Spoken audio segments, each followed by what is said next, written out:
ভারতের বৃষ্টির কারণে বাংলাদেশে প্রতিটা জেলায় প্রতিনিয়ত শোনা যায় যে ভারতের দলে বন্যায় প্লাবিত হচ্ছে। ভারতে পারে না এখন বাংলাদেশের সাথে পানি রাজনীতি শুরু করেছে। আপনার প্রতিনিয়ত কুমিল্লা, নোয়াখালী, সিলেট, বর্তমানে আপনার ময়মনসিংহ বিভাগ পানি দিয়ে তলিয়ে দিয়েছে। পানি নিয়ে রাজনীতি শুরু হয়ে গেছে। ভারত এখন তো আর বাংলাদেশ ভারতের গোলামি করে না, তাই 2 দিন পর পর পানি ছেড়ে বাংলাদেশের মানুষের উপর তারা যে আক্রোশ আমাদের বাংলাদেশিদের উপর, তা 2 দিন পর পর প্রমাণ করি। আমি ভারতের উদ্দেশ্য বলতে চাই, আপনারা যাই কিছু করেন না ভাই, লাভ হবে না। আপনাদেরকে বুড়ো আঙ্গুল দেখিয়ে এছাড়া আপনি কিচ্ছু করতে পারবেন না বাংলাদেশে। আপনারা যাই হুমকি দামকি দেন না, বাংলাদেশকে খণ্ড খণ্ড করে দিবেন।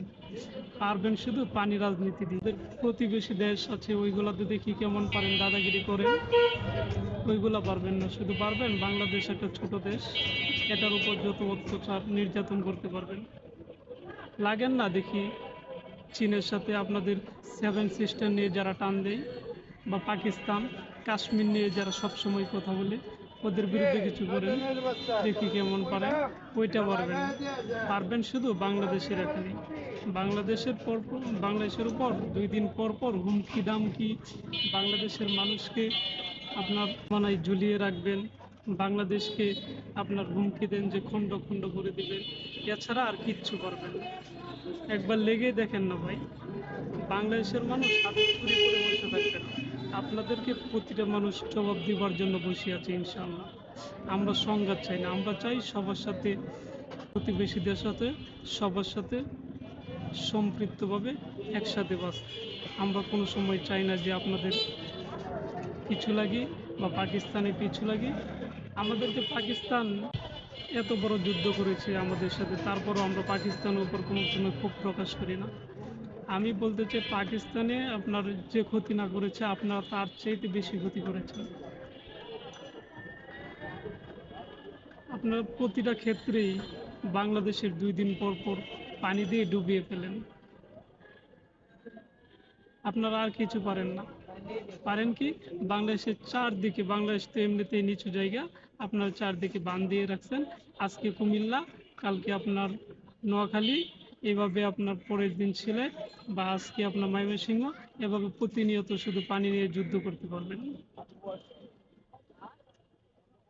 আপনাদের এত ক্ষমতা, আপনাদের এত সাহস, আপনারা এত কিছু পারেন। আপনারা দেখি চীনের সাথে লড়েন, দেখি আপনারা কেমন পারেন, বা পাকিস্তানের সাথে দেখি কেমন পারেন, একটু লড়েন না। বাংলাদেশের মানুষকে একটু স্বস্তি দেন ভাই।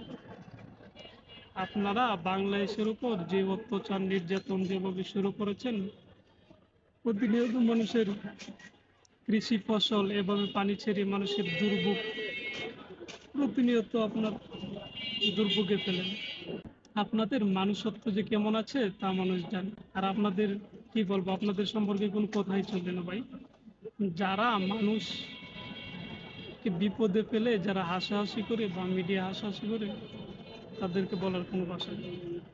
আমাদেরকে যেভাবে আপনারা প্রতিনিয়ত কটাক্ষ করেন, আমরা চাই দেখি কত পারেন করেন, আমাদের কোনো সমস্যা নেই। আপনাদেরকে দেখবেন একদিন ঠিকই দেখিয়ে দিবে। আপনাদের প্রতিবেশী দেশগুলি আপনাদেরকে বুড়ো আঙ্গুল দেখিয়ে যেমন ঘোরায়, আমরাও ইনশাল্লাহ অতি শীঘ্রই আপনাদের বুড়ো আঙ্গুল দেখানোর জন্য প্রস্তুত।